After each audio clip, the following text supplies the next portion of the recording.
রমজান আলী জানতে চেয়েছেন, সম্প্রতি আবুল সরকার নামের এক বাউল শিল্পী ধর্ম অবমাননার দায়ে গ্রেফতার হয়েছে। বিষয়টি নিয়ে পক্ষে বিপক্ষে মতামত তৈরি হয়েছে।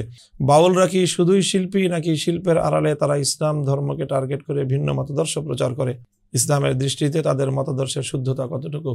অত্যন্ত গুরুত্বপূর্ণ এবং সময়ের সাথে সম্পৃক্ত একটি চলমান প্রসঙ্গ নিয়ে প্রশ্ন করা হয়েছে। এখানে বাংলাদেশে বাউল সম্প্রদায় বলে যারা পরিচিত, তারা মূলত শুধু শিল্পী নয়, তারা শুধু গান করে তাই নয়, বরং তারা একটি নির্দিষ্ট মতাদর্শ ধারণ করে এবং সেই মতাদর্শটিকে সবচেয়ে ভয়ঙ্কর বিষয় হলো তারা ধর্মীয় রূপে মানুষের সামনে উপস্থাপন করে, যা কোরআন সুন্নাহ সহ ইসলাম ধর্মের মূল আকীদা, বিশ্বাস এবং কোরআন হাদিসের অকাট্য প্রমাণের দ্বারা বহু ফরজ বিধানের সাথে সরাসরি সাংঘর্ষিক।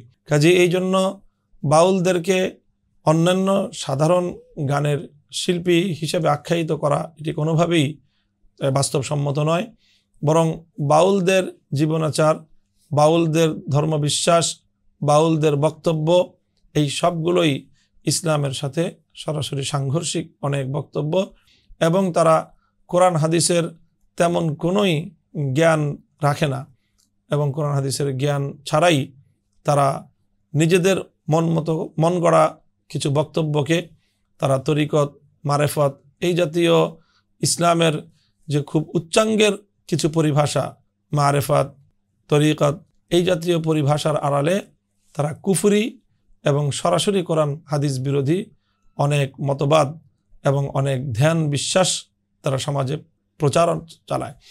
কাজেই তাদের এই সকল অপপ্রচার থেকে ইসলামকে রক্ষা করা, সাধারণ ধর্মপ্রাণ মুসলমানদের ঈমান এবং আকীদা, বিশ্বাস এবং তাদের আমলকে রক্ষা করা, এটি সর্বপ্রধান আলেম সমাজের দায়িত্ব।